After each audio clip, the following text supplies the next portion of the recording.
कल हमारा फिल्म में मेरी आरती से मुलाकात उसमें हुई, चूँकि वो उस फिल्म की नायिका थी और बड़ा अजीब सा एक हो गया कोल्ड वार हम दोनों के बीच, चूँकि वो मशहूर थी और मैं बिल्कुल नया था। तो उनकी वो नज़र ऐसी थी जैसे पता नहीं मैं ऐसे ही कहीं से आ गया हूँ, और चूँकि मैं एक टांगे वाले की भूमिका में था तो मेरी वेशभूषा और मेरा गेटअप भी ऐसा ही था जैसे कोई बिहार का बिल्कुल गंवार लड़का होता है। और तभी मैंने सोचा था कि मैं आपको बताऊंगा मैं क्या हूँ।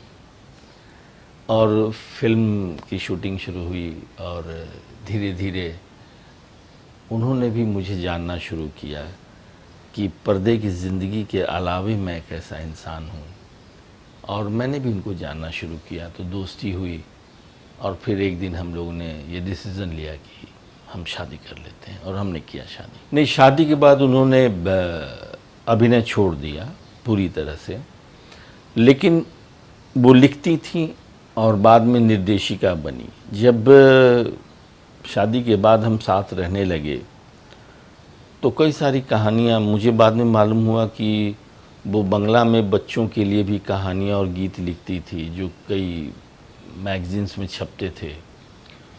तो मैंने कहा कि किसी भी कलाकार के अंदर अगर कोई कला है तो उसको मारना नहीं चाहिए, आप इसको डेवलप कीजिए। और आप फिल्मों से हैं जब, तो आपको मालूम है कि फिल्मों के लिए कथा पटकथा कितना इम्पोर्टेंट होता है। तो उन्होंने लिखना शुरू किया, जिसके ऊपर 2-3 फिल्में भोजपुरी की बनी। उसके बाद जब वो नरेशन देती थी तो मुझे ऐसा महसूस हुआ कि अगर ये डायरेक्शन करें तो अगर इतना खूबसूरती से और इतने कन्विक्शन के साथ, इतने आत्मविश्वास के साथ अगर ये कथा और पटकथा संवाद लिख रही हैं तो इसको वो डायरेक्शन भी कर सकती हैं, उस सीन को वो शूट कर सकती हैं। तो उन्होंने मैंने कहा कि आप पहली महिला निर्देशिका बनेंगी, और वो फिल्म 88 में पहली फिल्म की दगाबाज बलमा, जिसमें वो निर्देशिका के रूप में अपना जीवन शुरू किया। और उसके बाद वो फिर दगाबाज बलमा के बाद हमार दुल्हा, फिर घर अंगना, फिर नवाब सिराजुद्दौला, दूरदर्शन के लिए सीरियल, काला सोना, जी टीवी के लिए सीरियल, फिर कन्हैया भोजपुरी फिल्म, उसके बाद महुआ के लिए सीरियल सातों बचनवा निभाई सजना, जिसको वो लिखती थी और निर्देशन। तो ये सिलसिला अभी इसी साल में ब्लड इश्क की हिंदी फिल्म रिलीज़ हुई, जिसकी कथा पटकथा उन्होंने लिखी थी। तो फिर वो सिलसिला उनका लिखने का और डायरेक्शन का चल रहा। मैंने जिक्र किया था रामजिसन भैया हमार फिल्म का। वो फिल्म प्रदर्शित हो गई थी और उसके बाद में एक दूसरी फिल्म गंगा उजाला की शूटिंग करने में डेहरी ऑन सोन बिहार में था।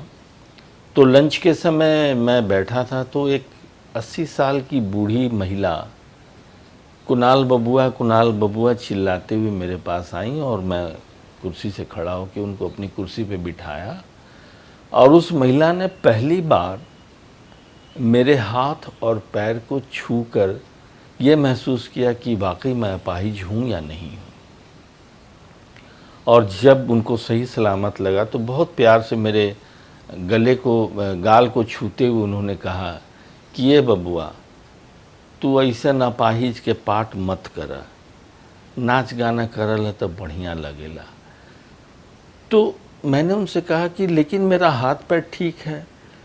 तो वो उनको यकीन ही नहीं रहा था। तो मैं पहली बार समझा कि एक दर्शक वर्ग ऐसा भी होता है जो पर्दे पे देख के ये सोचता है कि मैं असल जीवन में भी वही हूँ। जब आपको प्यार करते हैं लोग तो आपके सुख दुख से वो भी प्रभावित होते हैं। ये उनकी चिंता थी कि मेरा हाथ पैर, चूँकि उन्होंने कहा कि कुछ महीने पहले मैंने तुम्हें फिल्म में देखा, तुम बहुत बढ़िया थे, अभी अचानक कैसे हो गया। तो उनको लगा कि शायद ये मेरी ज़िंदगी की एक घटना है। तो मैं खुशनसीब हूँ कि दर्शकों के इस तरह का प्यार मुझे मिला। एक दूसरी घटना का भी जिक्र करूँगा। वो फिल्म थी गंगा किनारे मोरा गाँव, जो भोजपुरी फिल्म के इतिहास की आज तक की व्यावसायिक रूप से सबसे सफल फिल्म मानी जाती है। उस फिल्म में नाज जी थी, मेरी माँ बनी थी, और एक सीक्वेंस था बाज़ार में, हम बचपन में बिछड़ गए हैं और माँ मुझे नहीं पहचानती और मैं माँ को नहीं पहचानता हूँ।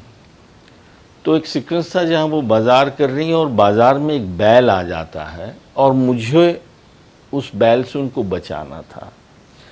तो अमूमन होता है कि एक ट्रेंड बैल लिया जाता है जिसका एक मास्टर होता है, सब कुछ बताया जाता है, लेकिन उस वक्त भोजपुरी फिल्म बहुत कम बजट में बनती थी। तो नतीजा हुआ कि गांव का ही किसी बैल को पकड़ के ले आया गया और उसका मालिक जो था वो शराब पी के कहीं गिरा हुआ था और वो बैल बहुत बदमाश था। अगर आप फिल्म देखेंगे तो उस सीन में आपको ये महसूस होगा जो मैं कह रहा हूँ।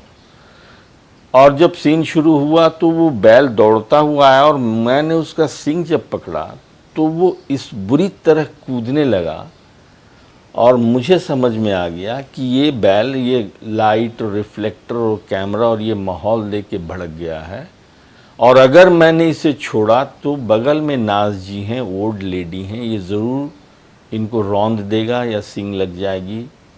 तो मैं पूरी ताकत से उस बैल के सींग को पकड़ा हुआ था और मैं नाज जी को बार बार बोल रहा था कि नाज जी आप यहाँ से भाग जाइए तो मैं छोड़ूंगा। लेकिन उस फिल्म करने के दौरान शायद बेटी की तरह वो भी मुझे प्यार करने लगी थी और वो चिल्ला के कह रही हैं कि अगर मैं कैसे जाऊं, ये बैल तुम्हें मार देगा। तो वो अभिनय करते करते एक माँ बेटे का अजीब सा रिश्ता हुआ और बहुत जिद करने पर मैंने नाज जी को बोला जाने के लिए और तब तक मेरे सीने में भी दर्द होने लगा था और मैंने झटके से बैल के सींग को मोड़ दिया और बैल फिर वो शूटिंग का सारा खाना और जितने सारे सामान थे गिराते हुए भाग गया खेत में और मैं वहीं दर्द से ज़मीन पे गिर गया।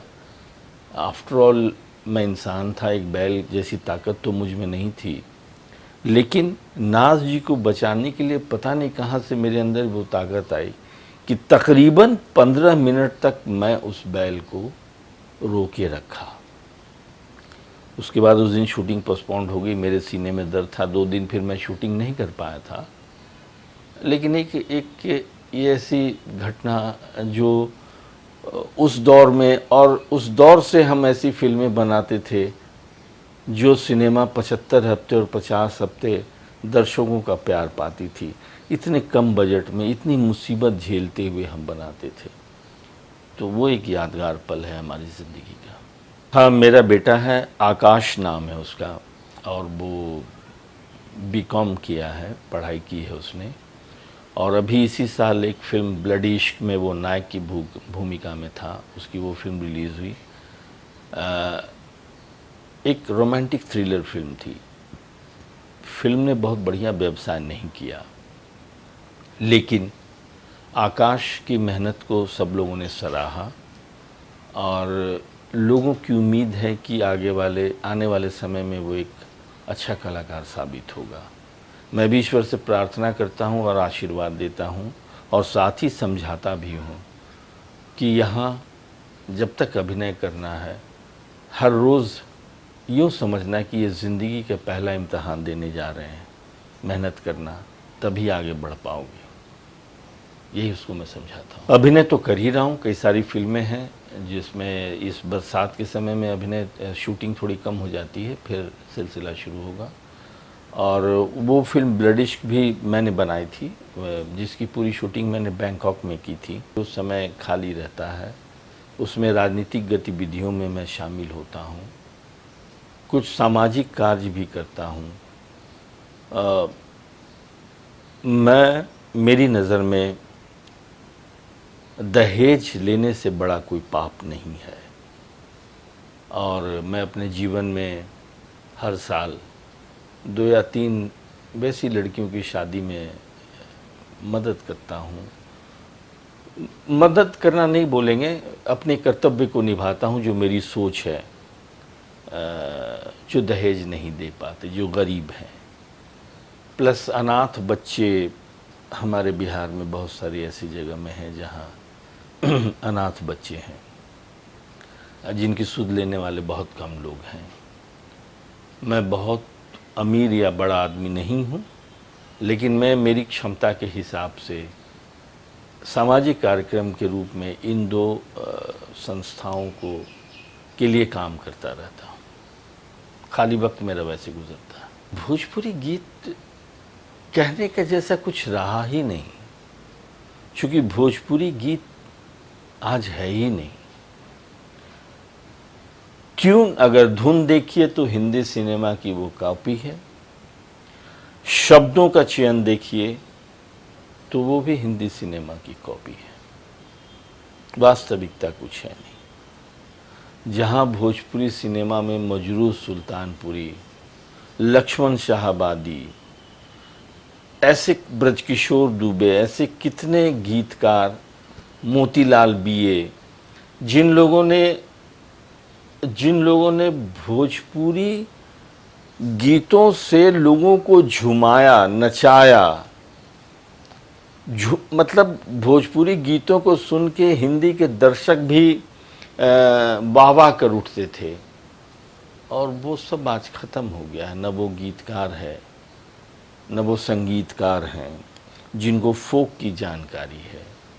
जबकि हिंदी फिल्मों में तमाम उस धुन को और उन गीतों को लेके काफ़ी सक्सेसफुल गाने बनाए जा रहे हैं।